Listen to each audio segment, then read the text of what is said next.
Hello guys, कैसे हैं आप सब। तो आप सभी का फिर से स्वागत है मेरे इस यूट्यूब चैनल पे। आज डायबिटीज़ की सेकंड कैटेगरी या सेकंड ड्रग के बारे में पढ़ना स्टार्ट कर रहे हैं। थायराज़ाइड के बारे में आज सीखेंगे। सो बेसिकली थायराज़ाइड क्या होता है।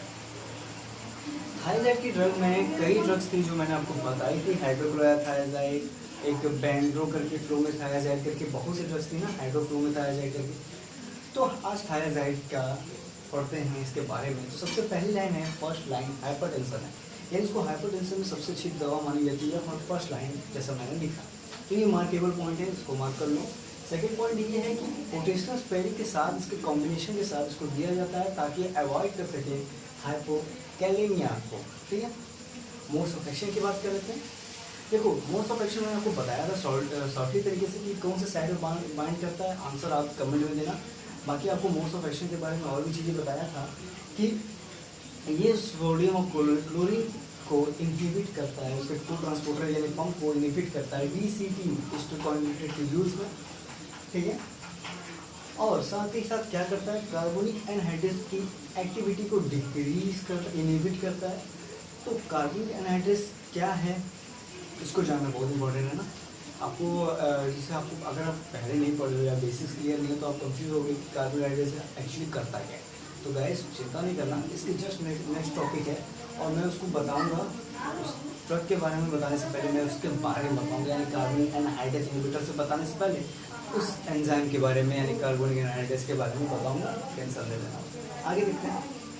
साथ ही साथ इंक्रीज कर देता है SCO3 को। कैसे ये बाइकार्बोनेट को इंक्रीज करता है ये भी हम देखेंगे। पोटेशियम को मैग्नीशियम। तो ये नोट में है कि ये साथ ही साथ यूरिनरी एक्सक्रीशन कैल्शियम का बंद कर देता है, इनहिबिट कर देता है और यूरिक एसिड कर देता है, जिसके कारण से हाइपरकैल्सीमिया और हाइपोयूरिसेमिया भी हो सकता है। ठीक है, ये देखिए मैंने कुछ पॉइंट यहाँ पे और लिखे हैं। प्लाज्मा वॉल्यूम को डिक्रीज करता है और प्लाज्मा रेनिंग एक्टिविटी को बढ़ा देता है, यानी रेनिंग एक्टिविटी बढ़ जाती है प्लाज्मा में। और आपको पता है रेनिंग क्या करता है, ब्लड को रेगुलेट करता है। एल्डोस्टेरोन भी ब्लड को रेगुलेट करने का काम करता है। तो एल्डोस्टेरोन क्या है, कार्बोनिक एनहाइड्रेस क्या है, शायद आपका बेसिक क्लियर ना हो तो वो भी क्लियर हो जाएगा जब मैं पढ़ाऊँगा कार्बोनिक एनहाइड्रेस। अभी के लिए बस एक आखिरी टॉपिक क्लोरोथायराज़ाइड, इसका भी मोड्स ऑफ एक्शन एकदम सेम तो मैंने लिखा नहीं है। और इसी को बेंजोथायराज़ाइड भी कहते हैं, ऑर्गेनिक कंपाउंड है। थायराज़ाइड के यूज़ को देख लो तो ओडेमा, हाइपरटेंशन, कैल्शियम नेफ्रोलाइथाइसिस में, और कैल्शियम नेफ्रोथायराइसिस में मैंने यहाँ पॉइंट लिखा है कि कैल्शियम के रीअब्जॉर्प्शन को बढ़ा देता है, यानी ब्लड में कैल्शियम जाने लगेगा ज़्यादा। DCT और DCT लोकेशन में मैंने बता दिया, यहाँ मेंशन किया है डायबिटीज इंस्पाइडस। ठीक है, इसमें क्या करता है, ये H2 का रीअब्जॉर्प्शन बढ़ा देता है, यानी ब्लड में ज़्यादा जा रहा है। लोकेशन DCT है। ठीक है, सो गाइस ये आपको जो ना इम्पोर्टेंट कुछ टर्म थे, इम्पोर्टेंट कुछ नॉलेज थी जो मैंने आपसे शेयर की। अब हमारा जो नेक्स्ट टॉपिक होगा वो होगा गाइस इसके ADR के बारे में। ADR से क्वेश्चन काफ़ी आते हैं, इसलिए नेक्स्ट वीडियो या इसी महीने में कवर करूँगा ADR, पूरा ADR, और जो भी इंपॉर्टेंट पॉइंट जो छूटे हैं वो भी बताऊँगा। मिलते हैं आपको, ठीक है। सो गाइस इसी वीडियो में थायराज़ाइड की ADR की इम्पोर्टेंस देखते हैं। ADR बहुत इंपॉर्टेंट है। तो मैं जो जुगाड़ लेके आया हूँ कोई नहीं लाया होगा, ठीक है। मतलब कहने क्या है कि एक ऐसा जुगाड़ जिससे आपका एक ही तीर से दो निशाना। तो थायराज़ाइड और लूप दोनों साथ ही पढ़ लेते हैं, ठीक है। लूप में ADR नहीं बताया था तो दोनों के साथ ही बताते हैं, हालांकि दोनों के ADR सेम है।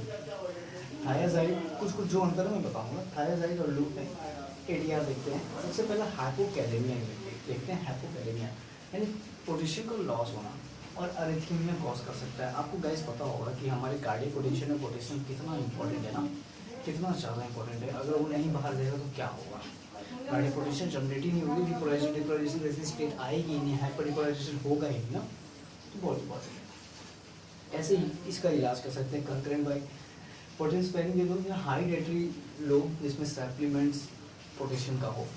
हाइपरगैलेमिया में जो हाइपोकैलेमिया होने वाली चीज़ है, ऑटोटॉक्सिसिटी देखें लो बैटरी के साथ हो सकता है, मोस्टली एथेक्रानिक एसिड के साथ देखा गया है। GIT और सीनियर डिस्टर्बेंस भी हो सकते हैं, जैसे डायरिया, नोजिया वगैरह वगैरह, ये सारी चीज़ें भी हो सकती हैं। एलर्जिक रिएक्शन जैसे फुरेसेमाइड से होता है। हाइपरयूरिसेमिया थायराज़ाइड से ज़्यादा इसका इंसिडेंस पाया गया है फुरेसेमाइड के अब कंपेयर में कहा जाए तो। हाइपोकैल्सीमिया यानी कैल्शियम की लेवल की डिक्रीज होना लूप एंड थायराइड के साथ। मैग्नीशियम लेवल देखा जाए तो वो भी थायराइड एंड लूप के साथ जो एनीमिया कॉज कर सकता है। तो मैग्नीशियम लेवल यहाँ पर डिक्रीज होता है, ठीक है, मैंने डिक्रीज नहीं लिखा है तो मैं लिख लेना कि मैग्नीशियम लेवल में डिक्रीज होता है। हाँ, और आपको अभी थायराइड का मैग्नीशियम याद होगा तो उसमें मैंने बताया कि मैग्नीशियम डिक्रीज होता है ना, याद है। सो मैग्नीशियम डिक्रीज होता है थायराइड और लूप का कारण से। देखो आपका सारा प्रोसेस तभी क्लियर होगा ना गाइस जब तक आप सभी को इकट्ठा पढ़ो, ठीक है, इकट्ठा पढ़ोगे तो हर चीज़ एक दूसरे से रिलेटेड है गाइस। देखो यहाँ पे एरिया की बात की तब तक एरिया नहीं पकड़ पाएंगे जब तक हम मैग्नीशियम सही समझ नहीं पाएंगे। कुछ ऐसा होता है ना। मैग्नीशियम लेवल यहाँ पर डिक्रीज कैसे हो रहा था, जैसे मैंने बताया था इनिबिट कर देता है यूरिक सिक्रेशन में काफ़ी चीज़ों को, बाइकार्बोनेट वगैरह को बढ़ा देता है, मैग्नीशियम लेवल को कम कर देता है, पोटेशियम को कम कर देता है। पोटेशियम जो है हाइपोकैलेमिया, मैग्नीशियम को तो मैग्नीशियम हाइपोमैग्नीसिया या फिर जो भी आप कहते हो मैग्नीशियम लेवल कम हो गया, ठीक है। सो डायबिटीज़ का यही एरिया था, इसमें थायराइड का लूप कंप्लीट हो चुका है। अब इसमें से एक टॉपिक बचा इंट्रैक्शंस, ठीक है। तो इंट्रैक्शन देख लेते हैं।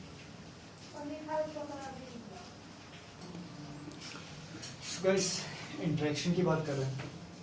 कुछ ड्रग्स आपस में इंट्रैक्शन करती हैं और कॉजेज करती हैं कई चीज़ों को, कई बीमारियों को, कई टॉक्सिसिटी को। तो सबसे पहले इसमें इंट्रैक्शन में due to the hypokalemia, hypokalemia में पोटेशियम के लॉस से क्या होता है। देखो पोटेशियम हमारे लिए कहाँ जरूरी था, मैंने बताया था कार्डियक पोटेंशियल में ना। और आपको याद होगा मैंने CHF पे टॉपिक पढ़ाया था जहाँ मैंने सोडियम पोटेशियम एटीपी पंप की बात की थी, अगर आप पढ़े हुए तो उसमें भी मैंने आपको बताया था कि उस पंप की वो पंप ही कहता है कि मैंने यहाँ पंप के नाम लिखे हैं, इस ये पंप ही कहते हैं इसमें पोटेशियम है। तो अगर ऐसे पेशेंट को जिसको डायरेक्टली आप दे रहे हो उसको अगर आप डिजिटॉक्सिन जैसी दवा दोगे यानी आप कार्डियक ग्लाइकोसाइड की दवा दोगे तो देखो क्या होता है। डिजिटॉक्सिन क्या करता है, डिजिटॉक्सिन की binding capacity sodium potassium ATPase पे ज़्यादा है। आप जानते हो कैसे, क्योंकि मैंने आपको बात कर ली थी कि इसी को ही तो ये ब्लॉक करता है, फोर्स और कॉन्ट्रैक्शन को कम करता है, कोशिश करता है ना, यही था ना हमारे CHF में। तो वही गाइस है कि इसकी बाइंडिंग कैपेसिटी बहुत अच्छी है, जैसा कि आपने पढ़ा था। इस वजह से डिजिटली टॉक्सिसिटी हो सकता है क्योंकि हाइपोकैलेमिया कम है, यानी पोटेशियम कम है। आप क्या सोच के जरा देखो, मैं ये बात बताने जरूरत नहीं है, फिर भी मैं आपको इमेजिन कराता हूँ कि आपको याद होगा कि 3 सोडियम का अंदर जाना, 2 पोटेशियम का बाहर जाना। अगर वो 2 पोटेशियम का बाहर जाना नहीं हुआ तो सोडियम का अंदर आना क्या मतलब है ना, ऐसा कुछ था।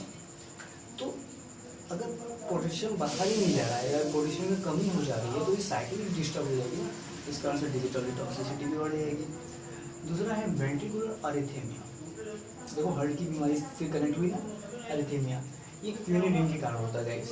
एक है क्राइनिक एसिड जो लूप की डायबिटिक्स है, हाई सेलिंग की डायबिटिक्स है, वो भी ये सबसे इम्पोर्टेंट है गाइस, सबसे इम्पोर्टेंट है, मार्क कर लो, परमानेंट कर सकती है। मैं लगाया हूँ मैं यहाँ पे शायद है तो में permanent loss of hearing guys यानी ऑटोटॉक्सिसिटी। लूप की बात कर ले, लूप डायबिटिक्स यानी हाई डायबिटिक्स, नेफ्रोटॉक्सिसिटी भी कर सकती है ऑफ एमिनोग्लाइकोसाइड। एमिनोग्लाइकोसाइड के साथ अगर हम लूप डायबिटिक्स को देंगे तो हो सकता है कि हमारा नेफ्रॉन्स टॉक्सिसिटी हो सकता है, नेफ्रोटॉक्सिसिटी हो सकता है, या किडनी के लिए दिक्कत हो सकती है। प्रोपेंसिन देंगे तो वो इनहिबिट कर देता है डायबिटिक की एक्शन को, फुरेसेमाइड एंड थायराइड, क्योंकि ये इनहिबिशन कर देगा ट्यूबुलर सिक्रेशन को। गाइस ट्यूबुलर सिक्रेशन क्या मदद कर रहा है ना, यूरिन को मतलब एनहेंस करने में, बढ़ाने में। तो ये दवा देनी नहीं चाहिए क्योंकि ये एक्शन को ही रोक देगा, ठीक है गाइस। तो इंट्रैक्शन खत्म हो गया, डायबिटिक खत्म हो गया।